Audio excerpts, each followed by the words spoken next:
इस मूवी की शुरुआत में हम लोग एक बड़े जहाज को देखते हैं जो कि 14 अप्रैल 1912 को एक आइसबर्ग से टकराकर डूब गई थी। इस एक्सीडेंट में 1500 से ज्यादा लोग मारे गए थे और बहुत से लोग लापता हो गए थे।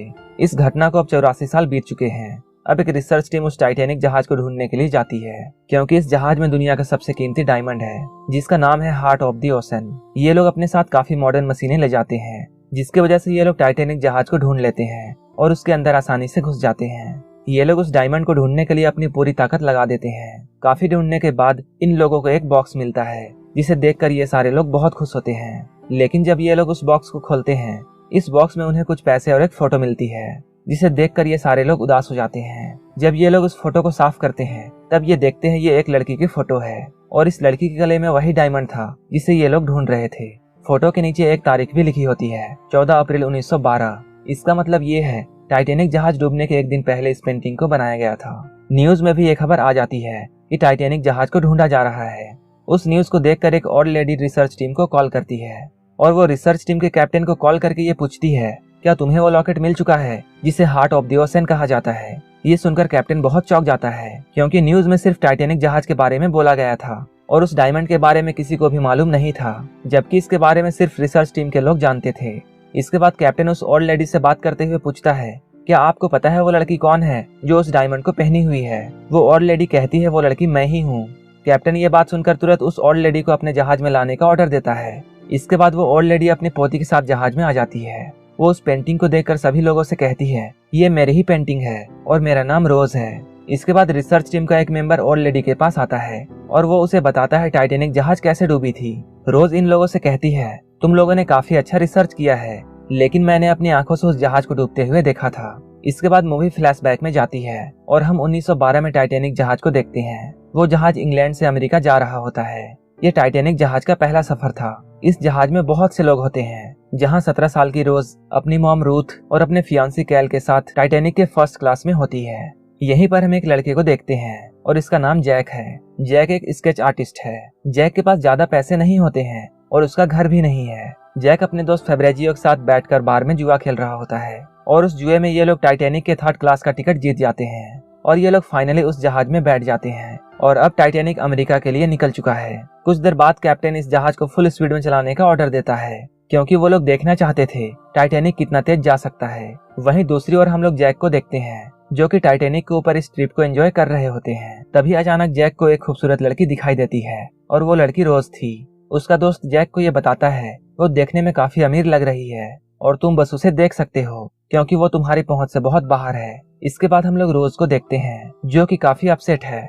वो इस बड़े से जहाज में बैठकर भी खुश नहीं थी क्योंकि उसे जबरदस्ती न्यूयॉर्क ले जाया जा रहा है ताकि उसकी शादी उसके फियांसे से हो जाए। धीरे धीरे रोज को अपनी जिंदगी जेल की तरह लगने लगती है क्योंकि रोज एक आजाद जिंदगी जीना चाहती है, जबकि न्यूयॉर्क पहुंचने के साथ ही उसकी सारी आजादी खत्म हो जाएगी। इसलिए वो एक दिन अपनी जिंदगी से तंग आकर सुसाइड करने की सोचती है और वो पानी में कूदने वाली होती है। लेकिन तभी अचानक जैक उसके सामने आ जाता है और उसे अपनी बातों से रोकता है। जैक उससे कहता है अगर तुम पानी में कूदोगी तो मैं भी तुम्हारे साथ कूद जाऊंगा।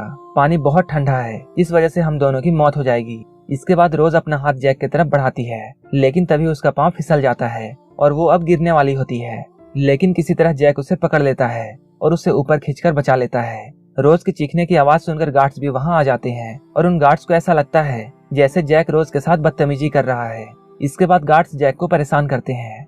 ये खबर कैल तक भी पहुंच जाती है। इसके बाद कैल जैक के सामने आता है। कैल भी जैक को बुरा भला कहता है लेकिन तभी रोज इनके सामने आती है और वो कहती है ये गलती मेरी है, मैं रेलिंग से नीचे झुककर देख रही थी, तभी मेरा पैर फिसल गया और जैक ने मुझे गिरने से बचा लिया। इसके बाद कैल जैक के पास आता है और वो जैक को कुछ पैसे देता है। इसके बाद वो वहाँ से जाने लगता है लेकिन रोज उसे रोकती है और वो कहती है क्या मेरी जान बचाने की सिर्फ इतनी सी कीमत है।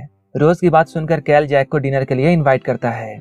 अब धीरे धीरे रोज और जैक एक दूसरे से मिलने लगते हैं और इन दोनों में बहुत सी बातें होने लगती है। रोज को ये बात पता चलती है कि जैक एक स्केच आर्टिस्ट है। जैक के पास भले ही पैसे नहीं हो लेकिन वो अपने लाइफ में बहुत इंजॉय करता है और वो अपनी जिंदगी खुशी खुशी गुजार रहा है। रोज को जैक की ये सब बातें बहुत अच्छी लगती है क्योंकि रोज एक आजाद जिंदगी नहीं जी पा रही थी और उसकी शादी भी अब उसके मर्जी के खिलाफ होने वाली थी। उसी वक्त रोज की मॉम रूथ इन लोगों के सामने आती है। वो अपने दोस्तों के साथ होती है। रोज इन सभी को जैक से मिलवाती है। इसके बाद रोज अपने मॉम के साथ चली जाती है। उनमें से एक औरत जैक से ये पूछती है तुम आज रात की पार्टी में क्या पहनने वाले हो। जैक उससे कहता है मेरे पास बस यही कपड़े हैं। इसके बाद वो औरत जैक को अपने रूम में लाती है और उसे अपने बेटे का सूट पहनाती है। पार्टी में जब रोज जैक को देखती है तब उसे अपनी आंखों पर यकीन नहीं होता है, क्योंकि जैक बहुत हैंडसम लग रहा था। डिनर टेबल पर जैक जब इन लोगों के साथ बैठा होता है तब रूथ और कैल उसे नीचे दिखाने की कोशिश करते हैं और ये लोग उसकी बेइज्जती करने लगते हैं। लेकिन जैक बहुत चालाक होता है, वो इन लोगों की सारी बातों का अच्छे से जवाब देता है। इसके बाद वो डिनर के बाद जाने लगता है, लेकिन जाते ही वो रोज को एक मैसेज देता है। उस मैसेज में वो कहता है घड़ी के पास आकर मुझसे मिलना। रोज जब जैक के पास जाती है तब जैक उससे कहता है क्या तुम असली पार्टी देखना चाहती हो। इसके बाद वो अपने जैसे लोगों की पार्टी यानी थर्ड क्लास लोगों की पार्टी में लेकर जाता है, जहाँ सारे थर्ड क्लास के लोग डांस कर रहे होते हैं। ये सारे लोग एक साथ बहुत इंजॉय कर रहे थे। इन लोगों में कोई भी एक दूसरे को नीचा नहीं दिखा रहा था, जबकि सारे लोग एक साथ खुशी से डांस कर रहे थे।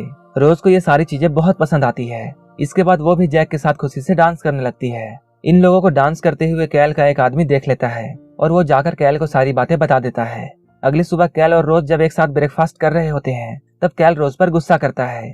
कैल यहाँ रोज को बहुत सारी बातें कहता है और उसे गाली भी देता है। इसके बाद हम रोज को उसकी मॉम से बात करते हुए देखते हैं, जहाँ उसकी मॉम रोज से ये कह रही होती है अगर तुम कैल से शादी कर लोगी तो हमारी बहुत से फाइनेंशियल प्रॉब्लम्स खत्म हो जाएंगे।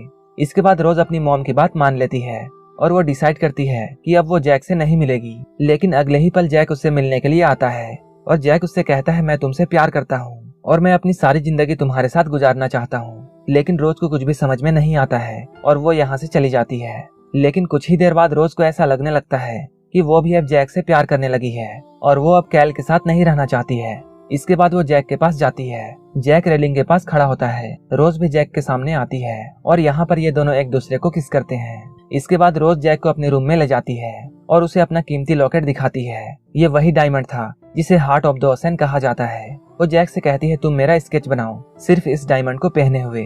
इसके बाद रोज सोफे पर लेट जाती है और ये स्केच वही है जो कि रिसर्च टीम को 84 साल के बाद मिला है। इसके कुछ देर बाद केल जब रोज के रूम में आता है तब वो वही स्केच देखता है। इसके साथ उसे एक लेटर भी मिलता है जहाँ रोज ने लिखा था कि अगर तुम चाहो तो अब इसे कैद में रख सकते हो।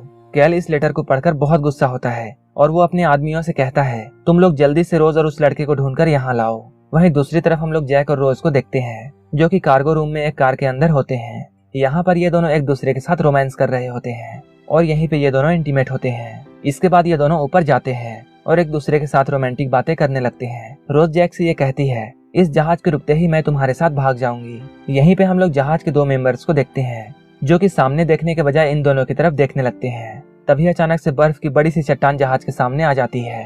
कैप्टन सारे लोगों को जहाज की स्पीड कम करने के लिए कहता है, साथ ही साथ जहाज को लेफ्ट की तरफ घुमाने के लिए कहता है। ये लोग सारे इंजन्स को रिवर्स में चलाने लगते हैं, लेकिन फिर भी टाइटैनिक जहाज रुकने का नाम नहीं ले रहा था और इस जहाज को अब कंट्रोल कर पाना बहुत मुश्किल था। इसके बाद वही हुआ जिसका डर था। जहाज एक बड़े से आइसबर्ग से टकरा जाती है जिससे जहाज डैमेज हो जाता है और पानी अंदर आने लगता है। जैक और रोज अभी भी जहाज के ऊपर होते हैं और ये दोनों लोग सारा कुछ देख रहे थे। यहाँ ये लोग क्रू मेंबर्स की बात भी सुन लेते हैं और इन लोगों को सारा कुछ समझ में आ जाता है कि अब क्या होने वाला है। इसके बाद ये लोग इन्फॉर्म करने के लिए कैल के पास जाते हैं, लेकिन वहाँ पहले से जैक को पुलिस ढूंढ रही थी। जैक के वहाँ जाते ही पुलिस उसे पकड़ लेती है और उसकी तलाशी ली जाती है। उसकी तलाशी लेते हुए पुलिस को वही डायमंड मिलता है। ये सारा कुछ कैल का ही किया हुआ होता है, क्योंकि उसने अपने एक आदमी को ये कहा था उस डायमंड को जैक के पॉकेट में डाल देना। इसके बाद जैक को पुलिस पकड़ लेती है। इधर कैप्टन और इंजीनियर्स में बहस होने लगती है कि कैसे इस जहाज को बचाया जाए। इंजीनियर्स ये कहते हैं 1 घंटे में ये जहाज पूरी तरह डूब जाएगा। इसके बाद सारे पैसेंजर्स से ये कहा जाता है सभी लोग लाइफ जैकेट पहनकर ऊपर आ जाएं। लेकिन यहाँ लाइफ बोट बहुत कम थी और पैसेंजर्स की संख्या बहुत ज्यादा थी। इसके बाद सबसे पहले फर्स्ट क्लास वाले अमीर लोगों को लाइफ बोट में भेजा जाता है। इसके बाद अब रोज की बारी लाइफ बोट में जाने की होती है, लेकिन वो जैक को छोड़कर लाइफ बोट में जाना नहीं चाहती है। उसकी मॉम उसे बहुत समझाती है, लेकिन फिर भी वो जैक के पास चली आती है। वो जैक को जहाज में सभी तरफ ढूंढने लगती है। बहुत ढूंढने के बाद जैक उसे मिल जाता है। जैक को पुलिस ने एक पाइप के साथ लॉक कर दिया था और ये लोग डूबते हुए जहाज में जैक को मरने के लिए छोड़ देने वाले होते हैं। रोज चाबी ढूंढने की बहुत कोशिश करती है, लेकिन उसे चाबी नहीं मिलती है। तभी वो एक कुल्हाड़ी उठाती है और वो लॉक पर जोर से वार करती है, जिससे जैक के हाथों का लॉक टूट जाता है। जब ये लोग ऊपर पहुंचते हैं तब ये देखते हैं सारी लाइफ बोट्स जा चुकी हैं, लेकिन अभी भी बहुत सारे लोग टाइटैनिक में बचे हुए हैं। उसी वक्त एक आदमी इन लोगों को बताता है टाइटैनिक की दूसरी और 2 लाइफ बोट्स हैं, लेकिन उन लाइफ बोट्स में सिर्फ बच्चों और महिलाओं को ले जाया जा रहा था, जैक रोज को समझाता है और उसे इस बोट में भेजने की कोशिश करता है। जैक रोज को समझा ही रहा होता है, तभी वहाँ पर कैल भी आता है और वो भी रोज को समझाने लगता है। वो कहता है तुम इस बोट में चली जाओ, मैं जैक को दूसरी बोट में भेज दूंगा। इसके बाद कैल रोज को अपना कोट पहनाता है और उसी कोट में वो डायमंड होता है। लेकिन अभी ये लोग डायमंड के बारे में भूल चुके थे। इसके बाद रोज उस लाइफ बोट में बैठ जाती है और बोट धीरे धीरे नीचे जाने लगती है। वहीं ऊपर कैल जैक से ये कहता है जो लाइफ बोट बची हुई है उसमें तुम नहीं बल्कि मैं जाने वाला हूँ। जैक उससे कहता है मुझे पता था तुम ऐसा ही करोगे। ये दोनों आपस में बात कर ही रहे होते हैं, तभी रोज उस लाइफ बोट से टाइटैनिक की तरफ छलांग लगा देती है, क्योंकि रोज को कैल की बातों पर यकीन नहीं था। वो जानती थी कैल जैक को नहीं बचाएगा। इसके बाद जैक भी रोज की तरफ दौड़ता हुआ आता है। इन दोनों को साथ में देखकर कैल को फिर से बहुत गुस्सा आता है। गुस्से में वो गन निकालकर इन दोनों पर गोली चलाता है। इसके बाद ये दोनों भागने लगते हैं, जबकि कैल इन दोनों का पीछा कर रहा होता है। भागते हुए ये लोग नीचे के फ्लोर में आ जाते हैं, जहाँ ये लोग देखते हैं नीचे पूरा पानी भरा हुआ था। इसके बाद ये दोनों ऊपर जाते हैं। वहीं दूसरी ओर हम लोग कैल को देखते हैं, जो कि अगली बोट में जाना चाहता था और ये बोट टाइटैनिक का लास्ट लाइफ बोट है। लेकिन कैल को वहां जाने के लिए अलाउ नहीं किया जाता है। कैल ऑफिसर से कहता है जैसा कि मैंने तुमसे डील किया था मैं इस बोट में जाऊंगा। लेकिन तभी ऑफिसर कैल के सारे पैसे निकालकर उसके मुंह में मार देता है। उसी वक्त कैल को एक छोटा बच्चा मिलता है, जिसे लेकर वो लाइफ बोट में बैठ जाता है। इधर रोज और जैक जहाज के पीछे वाले हिस्से में जाते हैं, लेकिन तभी वो जहाज दो हिस्सों में बढ़ जाती है। सारे लोग पानी में गिरने लगते हैं। जैक और रोज भी दोनों अब पानी में होते हैं। बहुत से लोग मारे जा चुके थे और जो भी जिंदा थे वो सभी अपने आप को बचाने की कोशिश कर रहे थे। लेकिन उसी वक्त तैरते हुए जैक और रोज को एक लकड़ी का टुकड़ा मिलता है, जिसके ऊपर रोज चढ़ जाती है।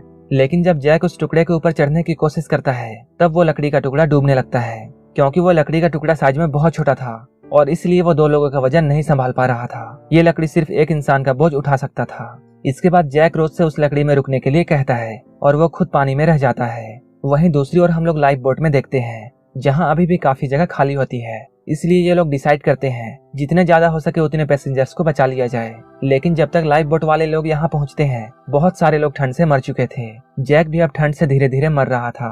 वो रोज से बातें कर रहा होता है। जैक रोज को मोटिवेट कर रहा होता है और वो रोज से कहता है कुछ ही देर में बोट यहाँ आकर तुम्हें बचा लेगी। इसके बाद तुम खुशी खुशी अपनी जिंदगी गुजारोगी और तुम्हारी शादी होगी। इसके बाद तुम्हारे ढेर सारे बच्चे होंगे और धीरे धीरे तुम बूढ़ी हो जाओगी और बेड में लेटे लेटे मर जाओगी। तुम अभी ठंड में नहीं मरने वाली हो। कुछ ही देर में बोट यहाँ आ जाती है, लेकिन बोट वालों को सिर्फ डेड बॉडीज मिलती है। कोई भी आदमी यहाँ जिंदा नहीं था। तभी रोज को अचानक उन लोगों की आवाज सुनाई देती है। इसके बाद वो जैक को भी जगाने की कोशिश करती है, लेकिन तब तक जैक मर चुका था। ये सब देखकर वो डिसाइड करती है वो भी यहाँ पड़े पड़े मर जाएगी और वो वापस नहीं जाएगी। लेकिन अचानक कुछ देर बाद रोज को जैक का प्रॉमिस याद आता है। जैक ने उससे प्रॉमिस लिया था कि वो जिंदा रहेगी। इसके बाद वो जैक का हाथ छोड़ देती है और जैक धीरे धीरे पानी में डूब जाता है। इसके बाद वो बोट की तरफ आवाज लगाती है, लेकिन उसकी कंडीशन बहुत खराब होती है और उसके गले से आवाज नहीं निकल रही थी। इसके बाद उसे क्रू मेंबर के लाश से एक सीटी मिलती है, जिसे वो जोर जोर से बजाने की कोशिश करती है। इसके बाद वो रोज को देखते हैं और रोज बच जाती है। बचे हुए सारे पैसेंजर्स को एक दूसरे जहाज पर ले जाया जाता है। इसी जहाज में कैल और रोज की मॉम भी होती है, लेकिन रोज इन लोगों के सामने नहीं आती है। जब वो अमेरिका पहुंचती है तब वो अपना नाम रोज टॉर्सन बताती है, जो कि जैक टॉर्सन की वाइफ थी, और इसी वजह से कैल और उसकी मॉम उसे नहीं ढूंढ पाते हैं। यहीं पर रोज को वो डायमंड मिलता है और यहीं पर मूवी प्रेजेंट टाइम में आती है। रोज की कहानी रिसर्च टीम सुन रही होती है। इस कहानी को सुनकर ये लोग बहुत इमोशनल हो जाते हैं और अब ये लोग डायमंड ढूंढना बंद कर देते हैं। इसके बाद आधी रात को रोज उस जहाज के ऊपर जाती है और उस डायमंड को पानी में फेंक देती है। इसके बाद हम मूवी के लास्ट सीन में रोज को देखते हैं, जो कि अपने रूम में सो रही होती है और वो एक सपना देखती है कि वो फिर से टाइटैनिक में आ चुकी है। सारे लोग उसका वेलकम कर रहे हैं और जैक घड़ी के सामने उसका इंतजार कर रहा है और वो जैक से मिलती है और ये दोनों एक दूसरे को किस करते हैं और यहीं पर ये मूवी खत्म हो जाती है। अगर आपको ये मूवी जरा सी भी अच्छी लगी हो तो एक लाइक जरूर कर देना और ऐसे ही मूवीज के लिए मेरे चैनल को जरूर सब्सक्राइब कर लेना। तो मिलते हैं हमारे नेक्स्ट वीडियो में।